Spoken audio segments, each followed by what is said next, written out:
तो आने वाले टाइम में एक बार फिर से जरूर आएंगे Roman Reigns and Cody Rhodes आमने सामने। ऐसा मेरा नहीं बल्कि पॉल हेमन का कहना है, और इवन हेमन ने बात की क्या जो कोडी रोड्स है उनका रेसलमीनिया में हारना गलत था या फिर नहीं। So hello everyone and welcome back to new video. हाँ, जब रेसलमीनिया हो रहा था रोमन वर्सेस कोडी का मैच, आई नो बहुत से फैंस को लगा था मेरी तरह कि यार ये तो गलत हुआ कि कोडी रोड्स उस मैच के अंदर हार गए। लेकिन रिसेंट टाइम में पॉल हेमन ने इनकी फ्यूचर मैच के बारे में बात की है एंड और भी कुछ डिस्कशन की इस पूरे मैच की क्रिटिसिज्म को लेकर, तो उसके बारे में तो बात करेंगे। क्या इन फ्यूचर एक बार फिर से जब बीस्ट वापस आ चुका है तो ओल्ड ब्रॉक लुक वापस आ सकता है। लोगन पॉल ने रिसेंट टाइम में रेसलिंग को लेकर एक बहुत अच्छी चीज कही है एंड ऑफ कोर्स और भी कुछ न्यूज एंड अपडेट्स है इस वाले वीडियो में, बिकॉज गंथर ने ये कहा है कि वो एक आईसी चैंपियन बन के फेस करना चाहेंगे आने वाले टाइम में रोमन रेंज का। So without wasting any time let's begin this video. लेकिन देखो पहले मैं गाइस, मैं हूं सुफियान और आप देख रहे हैं रेसलिंग।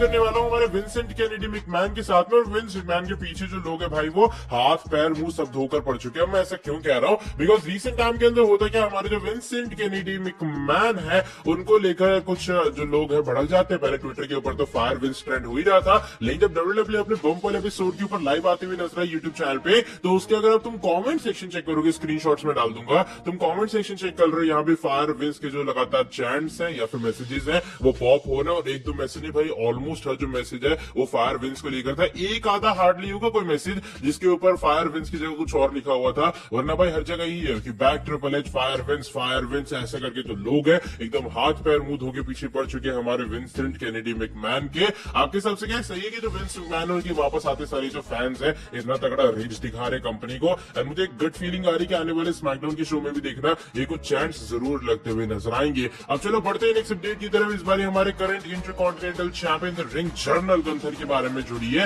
एंड रिसेंट टाइम में गंथर ने भी कहा कि रेसलमीनिया 40 के अंदर वो जाना चाहेंगे आईसी चैंपियन एंड तब जाके वो फेस करना चाहेंगे रोमन रेंज का। होता कि रिसेंट टाइम के अंदर उनका इंटरव्यू होता है, इस इंटरव्यू के अंदर उनसे पूछा ये जाता है कि आप रेसलमीनिया 40 के अंदर फेस करना चाहोगे रोमन रेंज का। वो कहते देखो करंट जो मेरा प्लान है कुछ इस तरीके से है कि रेसलमीनिया 40 तक ये जो इंटरकॉन्टिनेंटल चैंपियनशिप है मुझे लगातार रिटेन करनी है। मैं टाइटल हारने नहीं वाला हूं, मैं इसे लगातार रिटेन करते हुए रेसलमीनिया 40 तक ले जाऊंगा। और तब अगर ऐसी सिचुएशन बनती है कि मुझे रोमन का फेस करना पड़ रहा है तो हाँ, मैं ऐसी चैंपियन बन के रोमन का फेस करना चाहूंगा उस अनडिस्प्यूटेड चैंपियनशिप के लिए। ये कुछ बातें यहाँ पर गंथर ने कही है, यानी कि वो आईसी टाइटल हारना भी नहीं चाहते, लेकिन वो आईसी चैंपियन बनने के बावजूद भी रोमन का फेस करना चाहते हैं उस अनडिस्प्यूटेड चैंपियनशिप के लिए। ओवरऑल जो गंथर है वो भी एज चैंपियन जाएंगे रोमन के सामने, तो भाई सुनने में मैच और भी ज्यादा बड़ा लगने वाला है। टू बी ऑनेस्ट, अब गंथर मेरे हिसाब से रेडी है रोमन रेंज से फेस करने के लिए। इन फ्यूचर अगर डब्ल्यूडब्ल्यूई उनको कंपीट करवाती तो मेरे हिसाब से एक बैंगर या फिर इंस्टेंट क्लासिक एक्शन होने वाला है। लेट्स सी कब गंथर और रोमन रेंज आते हैं आमने सामने।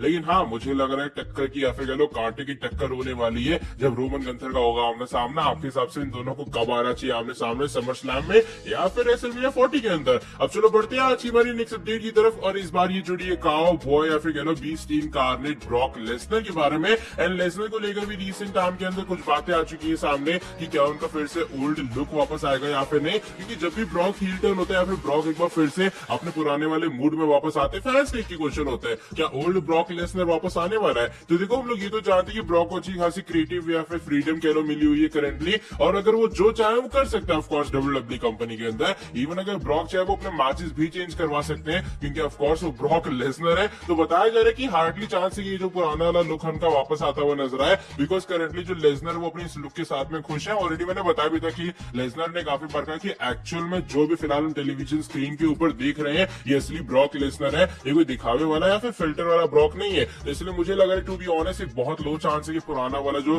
क्लीन शेव वाला चिकना लेसनर है वापस आता हुआ नजर आएगा। आई थिंक लेसनर अब अपने रेस्ट ऑफ द करियर को इसी के साथ में या फिर इसी लुक के साथ में कंटिन्यू करना चाहेंगे। एंड करंटली ऐसे कोई भी स्पेकुलेशन या रूमर नहीं है कि पुराना वाला जो ब्रॉक का लुक है वो वापस आता हुआ नजर आएगा। बाय द वे जैसे मैंने कहा उनके पास क्रिएटिव फ्रीडम है, तो अगर वो चाहे तभी जो लुक है फिर से वापस आने वाला है। अब चलो बढ़ते हैं आज की हमारी सेकंड लास्ट अपडेट की तरफ। और इस बार यूट्यूब सेंसेशन यानी कि लोगन पॉल के बारे में जुड़ी है। एंड रिसेंट टाइम में लोगन पॉल ने भी कुछ बड़ी बातें कही है प्रोफेशनल रेसलिंग के पूरे बिजनेस को लेकर। रिसेंट टाइम में जो अपना पॉडकास्ट करते हुए नजर है, इस पॉडकास्ट के ऊपर यहाँ पर लोगन पॉल ये कहते हैं कि to be honest professional wrestling या फिर डब्ल्यूडब्ल्यूई कंपनी के अंदर जो करंटली वो कर रहे हैं उनके हिसाब से जिंदगी के अंदर वो सबसे ज्यादा हार्डेस्ट थिंग है जो कि अभी तक उन्होंने अचीव की है या फिर जो कि अभी फिलहाल वो कर रहे हैं। देखो रेसलिंग देखने में तुम्हें कूल लगती होगी, तुम सोचते हो यार मैं भी उसी जगह होता तो क्या मजा आता है, लेकिन जब हड्डियां टूटती है ना, जब खून वून रेसलिज्म रहता है तब भाई बिल्कुल मजा नहीं, तो उस रेसलिंग को करने में ये लोग एंजॉय करते हैं, ये लोग हमें एंटरटेन करते हैं, अपने आप एक बहुत बड़ी चीज है। इवन आपको बताऊं जो जिपलाइन वाली एंट्रेंस थी ना, लोगन पॉल ने ये भी कहा कि पहले डब्ल्यूडब्ल्यू इसकी परमिशन नहीं दे रही थी, इससे पहले समर स्लैम के अंदर भी इसकी परमिशन चाह रहे थे, डब्ल्यूडब्ल्यू मना करी थी, लेकिन जब लोगन पॉल ने कहा बर्थडे स्पेशल थोड़ा होना चाहिए, तब जाके लोगन पॉल को इस चीज के लिए परमिशन मिली और तब जाके जो जिपलाइन वाली एंट्रेंस है वो हमने देखी। अब लेट्स सी लोगन पॉल का जब आने वाले टाइम में किसी के साथ आमना सामना होगा। Currently possibly rumour summer slam के लिए वैसे जॉन सीना है। चलो बढ़ते हैं आज की हमारी नेक्स्ट इन फाइनल स्टोरी की तरफ और इस बार ये जुड़ी है हमारे undisputed universal champion the tribal chief the head of the table यानी कि रोमन रेंस के बारे में। अब जो रोमन रेंस है भाई इनका मैच के आने वाले टाइम में फिर से कोडी के साथ में होगा या फिर नहीं, या कोडी का रेसलमेनिया के अंदर आना एक बहुत ही डिसअपॉइंटिंग वाली चीज थी। इसको लेकर रिसेंट टाइम में पॉल हेमन अपना इंटरव्यू देते हुए नजर आए। इस इंटरव्यू के अंदर वो बात कर रहे थे कि उन्हें समझ नहीं आ रहा कि लोग इस मैच को क्रिटिसाइज क्यों कर रहे हैं, इस मैच में दिक्कत क्या थी, काफी सारे नियर फॉल्स थे। इवन यहाँ पर पॉल हेमन इस बात को भी एक्नॉलेज करते कि उनके अकॉर्डिंग जो कोडी रोड्स गया था इस मैच के अंदर उससे 100 गुना ज्यादा बड़ा बनकर सुपरस्टार बाहर आया है और कोडी का हारना ही रेसलमेनिया के अंदर उसके लिए ठीक था। वो कह रहे देखो कोडी हारा रेसलमेनिया के अंदर, इसके कितनी सारी उसके पास स्टिल अपॉर्चुनिटी है, अगर वो चैंपियन बन जाता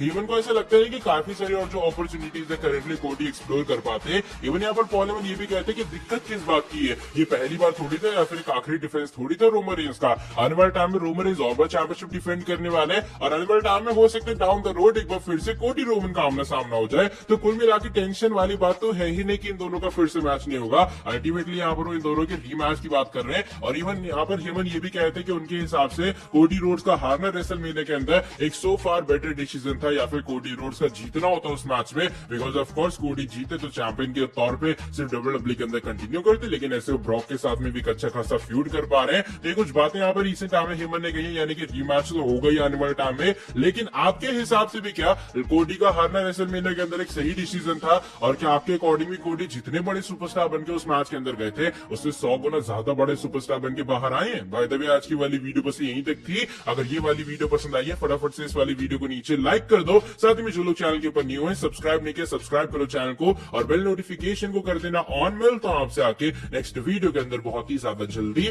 till then bye bye, take care.